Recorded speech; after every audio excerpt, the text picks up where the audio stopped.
പ്രിയമുള്ളവരെ, ഞാൻ ഹരീഷ് ആർ നമ്പൂതിരിപ്പാട്, കടലിൻ്റെ കാവൽക്കാർ. ഈ കഥ കേൾക്കൂ.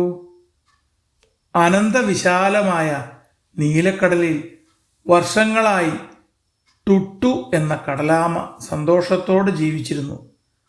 അവൻ ഇടയ്ക്കിടെ കരയിലെത്തി വെയിൽ കാഞ്ഞ് പ്രകൃതിയുടെ സൗന്ദര്യം ആസ്വദിക്കും. ചൂട് കൂടുതലായി തോന്നിയാൽ കടലിൽ മുങ്ങി നീന്തി രസിക്കും. കരയിൽ നിന്ന് കടലിൻ്റെ സൗന്ദര്യം ആസ്വദിക്കാനാണ് അവന് ഏറ്റവും ഇഷ്ടം. കാലം കടന്നുപോയി. ഇപ്പോൾ തൻ്റെ കടലിന് പഴയ സൗന്ദര്യമില്ലെന്ന് അവന് തോന്നിത്തുടങ്ങി. പലപ്പോഴും കടലിൽ പ്ലാസ്റ്റിക് കൂടുകളും കുപ്പികളും കൂടുതലായി ഒഴുകി നടക്കുന്നു.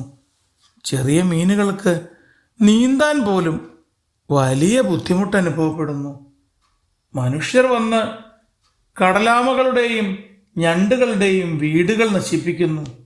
അവർക്ക് ധൈര്യമായി മുട്ടയിടാൻ പോലും സാധിക്കുന്നില്ല. ഒരു ദിവസം ടുട്ടു കടലിലെ കൂട്ടുകാരെ വിളിച്ചുകൂട്ടി പറഞ്ഞു, ഇത് നമ്മുടെ കടലാണ്. വൃത്തിയായി സൂക്ഷിക്കേണ്ടത് നമ്മുടെ കടമയാണ്. കടലിനെ സ്നേഹിക്കുന്ന, കടൽ ജീവികളെ ഇഷ്ടപ്പെടുന്ന ചില മനുഷ്യക്കുട്ടികൾ അവിടെ എത്തി. അവർക്ക് തങ്ങളുടെ ദുഃഖം കുട്ടികളോട് പറയാൻ ആഗ്രഹം തോന്നി. പക്ഷേ എങ്ങനെ പറയും?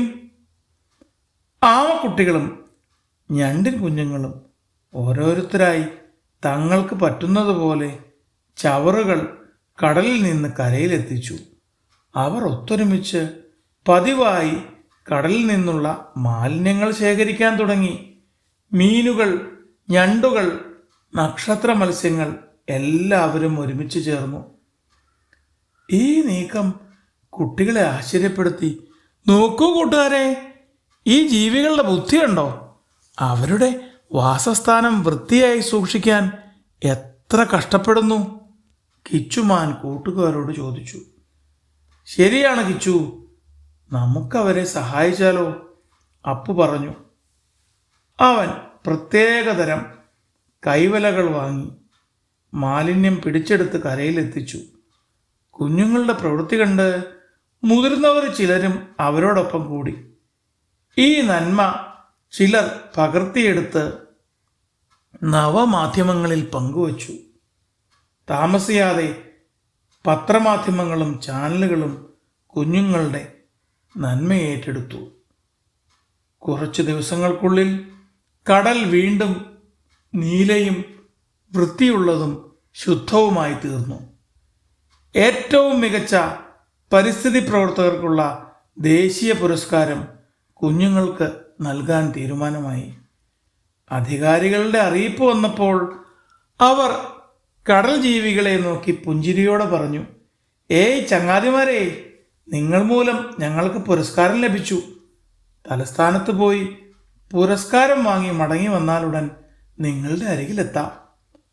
ആമക്കുട്ടനും കൂട്ടുകാരും കാര്യം മനസ്സിലായ പോലെ തലകുലുക്കി. രാഷ്ട്രപതിയിൽ നിന്ന് പുരസ്കാരം ഏറ്റുവാങ്ങിയ ശേഷം കുഞ്ഞുങ്ങൾ പറഞ്ഞു, ഈ പുരസ്കാരം ഞങ്ങൾക്കുള്ളതല്ല. കടലിനെ സംരക്ഷിക്കാൻ തുനിഞ്ഞിറങ്ങിയ സാധു ജീവികളാണ് ഞങ്ങളുടെ പ്രചോദനം. അതിനാൽ സമ്മാനത്തുക കടലിൻ്റെ സംരക്ഷണത്തിനായി ചെലവഴിക്കാൻ ഞങ്ങൾ തീരുമാനിച്ചിട്ടുണ്ട്. സമ്മാനദാനം കാണാനെത്തിയവരും മറ്റ് സമ്മാനങ്ങൾ വാങ്ങാനെത്തിയവരും കയ്യടികളോടെ കുഞ്ഞുങ്ങളുടെ തീരുമാനത്തെ വരവേറ്റു. രാഷ്ട്രപതി പറഞ്ഞു, രാഷ്ട്രമെന്നും നിങ്ങളോട് കടപ്പെട്ടിരിക്കും. എന്നാലാവും വിധം കടലിനെ സംരക്ഷിക്കാനുള്ള പ്രവർത്തനങ്ങൾക്ക് പിന്തുണ നൽകാം.